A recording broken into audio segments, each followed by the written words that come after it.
الحمد لله رب العالمين والصلاة والسلام على رسوله الكريم أما بعد أعوذ بالله من الشيطان الرجيم بسم الله الرحمن الرحيم ألهاكم التكاثر حتى زرتم المقابر كلا سوف تعلمون ثم كلا سوف تعلمون كلا لو تعلمون علم اليقين لترون الجحيم ثم لترونها عين اليقين ثم لتسألن يومئذ عن النعيم.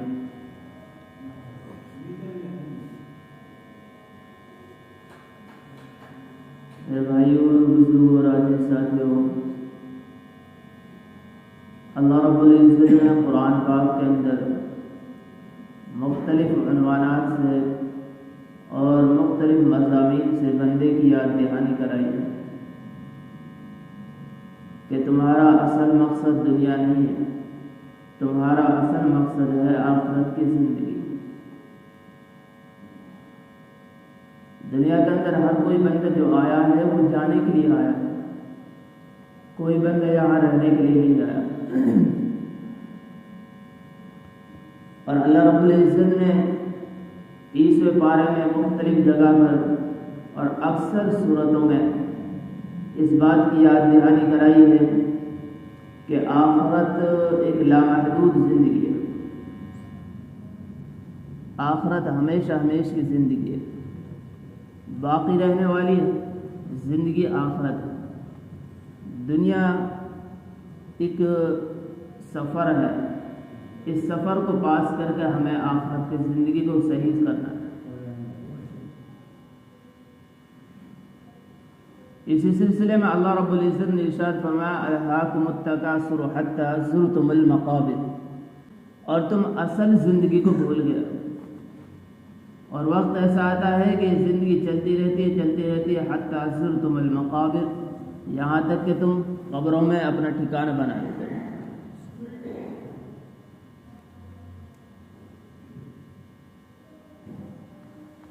ہمارا مقصد دنیا کے اندر رہنا نہیں ہے بلکہ یہاں سے جانا ہے. کوئی بندہ ہے جس کو ایک ملک سے دوسرے ملک بھیجا گیا، بھائی تجارت کے لیے جانا ہے آپ کو وہاں، اور اس کے ساتھ میں سرمایہ بھی دے دیا، بھائی اس سرمایہ کو لے کر جاؤ اور وہاں سے مال لے کر آؤ اور یہاں آ کر تجارت کرو. اب وہ بندہ جاتا ہے دوسرے ملک میں جب دیکھتا ہے کہ یار یہاں کیسا خوبصورت ملک ہے، کیسی رنگینیاں ہیں، کیسے کھیل کود اور تماشے ہیں، تو وہ بندہ انہی میں ہی مشغول ہو جاتا ہے اور وہ غافل ہو گیا کہ میں کس مقصد کے لیے آیا تھا اور کس مقصد کے لیے مجھے بھیجا گیا تھا، اس چیز سے وہ بالکل غافل ہو جاتا ہے. اور ایک وقت آتا ہے جب اس کا آنے کا وقت ہوتا ہے، دیکھتا ہے کہ اس نے تو کوئی سامان نہیں خریدا، جو سرمایہ تھا وہ سب رنگینیوں کے چکر میں اور کھیل کود کے تماشے میں ضائع کر دیا اس نے. اب جب وہ ملک آتا ہے تو افسوس کرتا ہے، اور افسوس یہ کرتا ہے کاش کہ میں اس رنگینیوں میں مشغول نہ ہوتا، کھیل کود میں مشغول نہ ہوتا، بلکہ میں اصل مقصد کی طرف توجہ دیتا، اور میں اب افسوس کا ذریعہ مجھے نہ کرنا پڑتا. ایسے ہی انسان کی زندگی ہے. اللہ رب العزت نے اس مقصد کو لے کر بندے کو یہاں بھیجا ہے. اگر بندہ اس مقصد میں اصل کامیابی کی طرف متوجہ رہتا ہے تو اللہ رب العزت کے پاس جب جاتا ہے تو اس کو افسوس کرنا نہیں پڑے گا. لیکن اگر وہ خالی ہاتھ جاتا ہے، زرتم المقابر، قبر کا جب سفر کرے گا تو وہیں اس کو پتہ چل جائے گا تیرا ہاتھ میں کچھ نہیں ہے، تو خالی ہاتھ آیا ہے.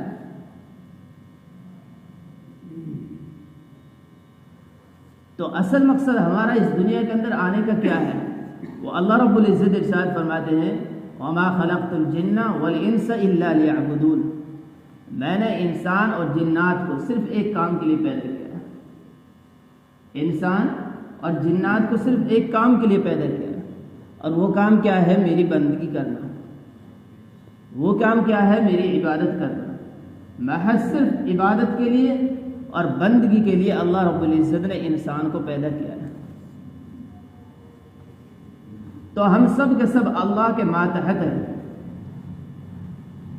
ہم سب اللہ کے محتاج ہیں، اللہ کے فقیر ہیں، اور جو کسی کے ماتحت ہوتا ہے اس کے کچھ درجات ہوتے ہیں، اس کے کچھ اصول ہوتے ہیں۔ مثلا ایک ماتحتی کا درجہ غلامی کا ہے، ایک ماتحتی کا درجہ نوکری کا ہے، ایک ماتحتی کا درجہ بندگی کا ہے۔ غلامی کا، نوکری کا ماتحت ہونا یہ ہے کہ بندے کو ایک بندہ لیا، ملازم لیا، اور اس سے کہا کہ بھئی آپ کو میرا فلاں کام کرنا ہے، یعنی کسی خاص کام اس کے ذمے سپرد کر دیا جاتا ہے اور وہ بندہ اس کام کو انجام دیتا ہے۔ مثلا ایک بندہ آپ نے ڈرائیور رکھا، اس کا کام ہے ڈرائیونگ کرنا، آپ اس سے دوسرے مقصد کے لیے آپ اس کو استعمال نہیں کر سکتے۔ آپ اس سے یہ نہیں کہہ سکتے کہ بھئی آج سے میرا بیت الخلاء صاف کرو، آج سے میرے لیے کھانا پکاؤ، آج سے میرے لیے کپڑا دو، نہیں کہہ سکتے۔ کیوں؟ کیونکہ اس کی حد ہے، اور حد اس کی نوکری یہ ہے کہ جس کام کے لیے آپ نے اس کو لیا ہے وہ بندہ اسی کام کو انجام دے گا، دوسرے کام کو انجام نہیں دے سکتا۔ یا کوئی بندہ آپ نے 8 گھنٹے کی ڈیوٹی کے لیے لیا، یا کوئی ملازم 8 گھنٹے کی ڈیوٹی کرتا ہے، اور جو اس کا آقا ہے، جو اس کا مالک ہے، وہ کہے کہ آج سے تجھے 9 گھنٹے کی ڈیوٹی کرنی ہے، وہ کہے گا کہ میرے اور آپ کے درمیان میں جو معاملہ طے ہوا تو وہ صرف 8 گھنٹے کا ہوا تھا، میں 8 گھنٹے کے بعد میں اور اس سے زائد ڈیوٹی نہیں کر سکتا، میں اس کے بعد میں آزاد ہو جو چاہے کر سکتا ہوں۔ یہ ہے نوکری کا مطلب۔ اور ایک ہوتا ہے غلامی۔ اب تو خیر غلامی کا رواج نہیں رہا، پہلے زمانے میں جب غلامی کا رواج تھا تو اس وقت غلام کی صورتحال یہ ہوتی تھی کہ جو آقا کہہ دے وہی اس کی کام تھا، اس کا نہ تو کوئی حد متعین تھی، نہ کوئی وقت متعین تھا کہ بھائی آپ کو اتنے وقت کام کرنا ہے یا آپ کی یہ حد ہے، بلکہ اگر مالک نے اس سے کہہ دیا کہ بھئی آپ کو فلاں گاؤں کا ذمہ دار بنانا ہے تو آپ کو ذمہ داری کا کام کرنا ہے، تو غلام ذمہ داری کا کام کرے گا۔ اور دوسرے وقت میں غلام سے کہہ دے بھئی آپ کو ذمہ داری کا کام نہیں کرنا، بلکہ آپ کو میرے بیت الخلاء صاف کرنا ہے، بلکہ آپ کو میرے کپڑے دھونے ہیں، بلکہ آپ کو میرے لیے کھانا بنانا ہے، تو وہ غلام کھانا بنائے گا، اس کے لیے کپڑا دھوئے گا اور اس کے لیے ہی کام کرے گا۔ یہی غلام کی کیا تھی؟ اطاعت تھی، اور یہی کہتی اس کی فرما برداری۔ اور ایک بندہ وہ ہے جو بندگی کرتا ہے، ماتحتی کا ایک تیسرا درجہ ہے بندگی کرنا۔ بندگی کا مطلب یہ ہے کہ مولا کی جو حکم آ گئے، مولا کے جو حکم آ گئے، جو احکام آ گئے، ان کو بغیر چون چرا کے، عقل میں آئے یا نہ آئے، سمجھ میں آئے یا نہ آئے، ہمارا ذہن اس کام کرنے کا ارادہ رکھتا ہے کہ نہیں رکھتا، لیکن اس کے باوجود ہمیں اس کام کو انجام دینا ہے، یہ ہے بندگی کرنا۔ اللہ رب العزت ہمارا اللہ ہے اور وہی ہمارا خالق اور مالک ہے، ہم سب اس کے ماتحت ہیں۔ اللہ رب العزت ہمیں حکم دے سجدہ کرنے کا تو ہم سجدہ کریں گے، اللہ ہمیں حکم دے سجدہ نہ کرنے کا تو ہم سجدہ نہیں کریں گے۔ اللہ نے ہمیں حکم دیا نماز پڑھنے کا تو ہم نماز پڑھیں گے، اگر اللہ ہمیں منع کر دے کہ نماز نہیں پڑھنی تو نماز نہیں پڑھیں گے۔ اسی بات کو اللہ رب العزت نے مختلف عبادات کے اندر سمجھایا ہے۔ مثلا نماز ہے، نماز کے بارے میں اللہ رب العزت نے ارشاد فرمایا کہ بھئی 5 وقت آپ کو نماز پڑھنی ہے، فجر، ظہر، عصر، مغرب، عشاء، ان میں آپ کو نماز پڑھنی ہے، لیکن اللہ رب العزت نے 3 اوقات ایسا بنا دیے کہ ان 3 وقتوں میں آپ کو نماز نہیں پڑھنی۔ جو نماز اس وقت 5 وقت میں بڑے ثواب کے باعث تھی، اجر و ثواب بندے کا مستحق تھا، لیکن اس کے باوجود ایک نماز کا ان دوسرے اوقات میں پڑھنا بجائے اجر و ثواب کے وہاں گناہ ملے گا۔ ایک بندہ طلوع شمس کے بعد میں نماز پڑھ رہا ہے، ایک بندہ استواء شمس کے وقت نماز پڑھ رہا ہے، ایک بندہ غروب شمس کے وقت میں نماز پڑھ رہا ہے، تو اللہ کہہ رہا ہے ان اوقات میں آپ کو نماز نہیں پڑھ رہی، بلکہ اوقات یہ ہیں ظہر، عصر، مغرب، عشاء، یہ اوقات ہیں، ان میں آپ کو نماز پڑھنی ہے۔ اور 3 اوقات کو چھوڑنا ہے. ان 3 اوقات میں آپ کو سجدہ بھی نہیں کرنا ہے. یہ ایسے روزہ ہے. اللہ رب العزت نے روزہ پورے سال کے لیے اللہ نے فری کیا ہے کہ بھئی جو بندہ جس کے دل میں آئے جب چاہے روزہ رکھ سکتا ہے. لیکن اللہ رب العزت نے ارشاد فرما دیا کہ بھئی تمہارے کچھ دن مہمانی کے ہیں، ان دنوں میں آپ روزہ نہیں رکھیں گے. عید کا دن آ گیا، اللہ کہہ رہا ہے اس دن آپ کے لیے روزہ رکھنا جائز نہیں ہے.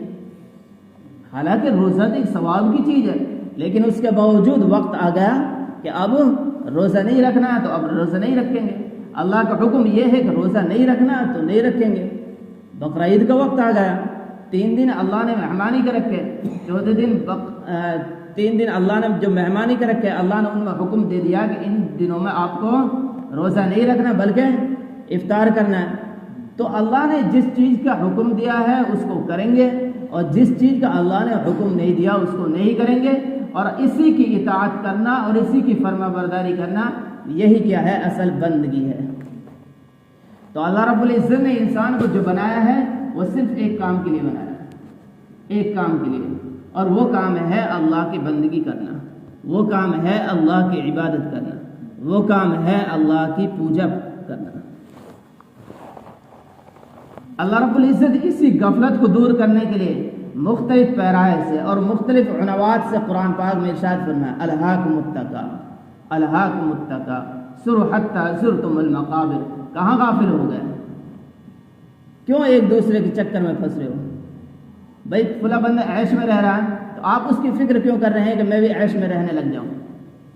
حتی زرتم المقابر، یہاں تک کہ تم قبر میں پہنچ جاتے ہو. ابھی تو بھائی عمر ہے، بھائی چلو بڑھا تھوڑا سا جوان ہوگا اس وقت میں نماز پڑھنے لگ جاؤں گا. بھئی ابھی تو عمر ہے، چلو بھئی بڑھاپے میں نماز پڑھنے لگ جاؤں گا، ابھی تو وقت. حتی زرتم المقابر، تمہیں پتہ بھی نہیں چلے گا تم قبر میں کب پہنچ گئے. پھر اللہ رب العزت نے آگے کلا سوف تعلمون، کلا سوف تعلمون ثم کلا سوف تعلمون کلا لو تعلمون علم الیقین. اب آپ انداز لگائیے کہ قرآن کی جو بلاغت ہے یہ کس طریقے سے اللہ بندے کے لیے اختیار کر رہا ہے. کلا سوف تعلمون ثم کلا سوف تعلمون. کلا ہرگز نہیں. ہم تو اپنے اردو زبان میں اس کا ترجمہ ہرگز نہیں کر سکتے ہیں، لیکن جو قرآن کے اندر بلاغت ہے وہ ہم اپنی زبانوں پر استعمال نہیں کر سکتے، وہ تو عربی سے سمجھ میں آئے گی. کلا سوف تعلمون، ہرگز تمہیں ایسا نہیں کرنا چاہیے. لو تعلمون علم الیقین، اگر تم ذرا غور و فکر کر دے تو تمہیں یقین ہو جاتا اس بات کا کہ اللہ رب العزت نے تمہارا جو مقصد رکھا ہے وہ مقصد حقیقی اس دنیا سے نکل کر آخرت والی زندگی میں جانا ہے. اگر تم ذرا بھی غور و فکر کرتے. لیکن ہم ایک دوسرے سے عیش اور عشرت کی زندگی کو حاصل کرنے کے لیے ہمیں تھوڑی سی بھی توجہ نہیں ملتی کہ ہم اللہ کی جانب متوجہ ہو جائیں. ہم اپنی اس اصل مقصد جس مقصد کے لیے اللہ نے ہمیں بھیجا ہے اس مقصد میں ہم ذرا بھی غور و فکر کرنے لگ جائیں تو ہمیں پتہ چل جائے گا کہ اللہ نے ہمیں کس مقصد کے لیے بنایا ہے. لوگ بڑے پریشان ہیں کہ بھئی یہ جرم کہاں سے ہو رہے ہیں. بڑے بڑے فلسفے پیش کر رہے ہیں لوگ باپ، یہ گناہ ہو رہے ہیں، رنگ برنگی زناکاریاں ہو رہی ہیں، حرام کاریاں ہو رہی ہیں. لوگ ان کے اوپر فلسفے پیش کر رہے ہیں اور ایک سے ایک بات کہہ رہے ہیں کہ بھئی یہ جرم کیوں ہو رہے ہیں. یہ جرم ہو رہے ہیں کہ جہالت کی وجہ سے جرم ہو رہے ہیں، تعلیم نہ ہونے کی وجہ سے ظلم ہو رہے ہیں. کوئی بندہ کہہ رہا ہے یار یہ غریب ہیں اس وجہ سے ظلم کر رہے ہیں، مفلس ہیں تنگ دست ہیں اس وجہ سے ظلم کر رہے ہیں. نہیں، اصل مقصد یہ نہیں ہے. اصل مقصد یہ ہے کہ اللہ ہم سب نے اپنے رب کی جو زندگی تھی، جو اصل مقصد کا، اس اصل مقصد کو بلا دیا اور ہم کیا لگ گئے؟ تعلیم کے نہ ہونے کی وجہ سے جرم میں لگ گئے اور غربت کے نہ ہونے کی وجہ سے ہم کیا ہو گئے؟ جرم کے شکار ہو گئے. اگر ہمارے ذہن میں یہ ہوتا کہ ہمیں آخرت میں اللہ کے سامنے کھڑا ہونا ہے اور وہاں حساب کتاب دینا ہے، وَأَمَّا مَنْ خَافَ مَقَامَ رَبِّهِ، اور اللہ کے سامنے کھڑا ہونے سے بندہ ڈرتا تو اللہ رب العزت ارشاد فرماتا بندے کے لیے فَإِنَّ الْجَنَّةَ هِيَ الْمَأْوَىٰ، اس بندے کے لیے ٹھکانہ جنت کا ہے. لیکن اصل مقصد کو ہم نے بھلا دیا، ہم نے مرنے کو بھلا دیا کہ مرنا بھی ہے، ہمیں نہیں مرنا. تو جب بندہ مرنے کو بلا دیتا ہے تو اس بندے کے لیے چاہے حرام کاریاں ہو رہی ہوں، چاہے زناکاریاں ہو رہی ہیں، چاہے وہ جیسے چاہے وہ کام کر سکتا ہے. میں کس کے ساتھ ظلم کر رہا ہوں، میں کس کے ساتھ ناانصافی کر رہا ہوں، میں کس کے حق کو لوٹ رہا ہوں، کس کے حق کو میں لے رہا ہوں، اس کو پتہ ہی نہیں چلے گا. کیوں؟ کیونکہ وہ آخرت اور قبر کی زندگی کو بھول چکا ہے. ہاں، جس بندے کو پتہ ہوگا کہ مجھے قبر میں بھی جانا ہے تو اب بندہ رکے گا. بھائی میں ظلم کروں گا قبر میں حساب دینا پڑے گا، میں ناانصافی کروں گا تو اللہ کے سامنے حساب دینا پڑے گا، میں کسی کا مال لوں گا تو اللہ مجھ سے اس بات کا حساب لیں گے کہ تو نے اس کا مال کیوں لیا. اس وجہ سے میرے بھائیوں، کوئی جرم کی نہیں ہے. تعلیم یہ جرم کی سزا نہیں ہے، اور غربت کوئی جرم کی سزا نہیں ہے. جہاں تعلیم یافتہ لوگ ہیں وہاں بھی جرم ہو رہے ہیں، جہاں غربت اور مفلسی ہے وہاں بھی گناہ ہو رہے ہیں. تو گناہ کا اصل مقصد کیا ہے؟ اگر اس کو سد کرنا ہے تو اس کے لیے ضروری ہے کہ بندہ اپنے رب کی زندگی جو اللہ نے اسے دی ہے اس زندگی میں غور و فکر کرنے لگ جائے. اس کو پتہ چل جائے کہ میں کس مقصد کے لیے اس دنیا میں آیا ہوں، اور مقصد حقیقی ہمارا اللہ رب العزت نے طے کر دیا. تمہارا مقصد ایک مقصد ہے، اور وہ مقصد ہے میری عبادت کرنا. ہم سب کے سب اگر اللہ کی عبادت کریں گے تو انشاءاللہ ہمارے اندر سے اور ہمارے معاشرے کے اندر سے اور ہمارے کلچر سے ساری بددینیاں ختم ہو کر، سارے جرم سب کے سب ختم ہو کر، اور سب کے سب پاک صاف ہو کر ہمارا معاشرہ ایک جنتی والا معاشرہ بن جائے گا. ہمیں پتہ چل جائے گا کہ ہمارے پڑوس کے جو آدمی رہ رہے ہیں ان پڑوسی کے حقوق کیا ہیں. ہم جو ظلم اور ناانصافی کر رہے ہیں کہ اس ظلم اور ناانصافی کی سزا ہمیں بھگتنی ہے، اور ضرور بھی ضرور اس کا بدلہ اللہ ہم سے لے گا. تو ہمیں پتہ چل جائے گا، ہمیں ہر چیز کا پتہ چل جائے گا کہ ہماری حد یہ ہے اور دوسرے بھائی کی حد یہ ہے. ہمیں اپنی حد میں رہ کر کام کرنا ہے، دوسرے بھائی کی حد میں اپنے پیر بھی نہیں ہے. اس وجہ سے میرے بھائیوں، ہمیں اصل توجہ دینی ہے کہ ہمارا مقصد کیا ہے دنیا میں آنے کا. ہمارا مقصد کیا ہے؟ سمجھ میں آ رہی کہ نہیں آ رہی بہت؟ اس وجہ سے میرے بھائیوں، ہمیں اپنے مقصد کو سمجھنا ہے کہ ہمارا اصل مقصد کیا ہے، اور ہمارا سب کا سب مقصد کیا ہے؟ اللہ کی بندگی کرنا ہے. تو آج سے ارادہ کرو کہ ہم سب کے سب اللہ کے بندے بن کے رہیں گے. کیا بن کے رہیں گے بھائی؟ بندے بن کے رہیں گے کہ نہیں رہیں گے بھائی؟ انشاءاللہ. اور اللہ کی بندگی کریں گے. ہم بندے کو تو سمجھ رہے ہیں، ہم اللہ کے بندے ہیں، لیکن ہم اللہ کی بندگی کو نہیں سمجھ رہے. تو ہم سب کو سب کیا بننا ہے؟ اللہ کا بندہ بھی بننا ہے اور اس کی بندگی بھی کرنی ہے. کریں گے کہ نہیں کریں گے بھائی؟ اللہ رب العزت مجھے بھی اور آپ کو بھی صحیح سمجھنے کی توفیق عطا فرمائے. آخر دعوانا الحمدللہ رب العالمین.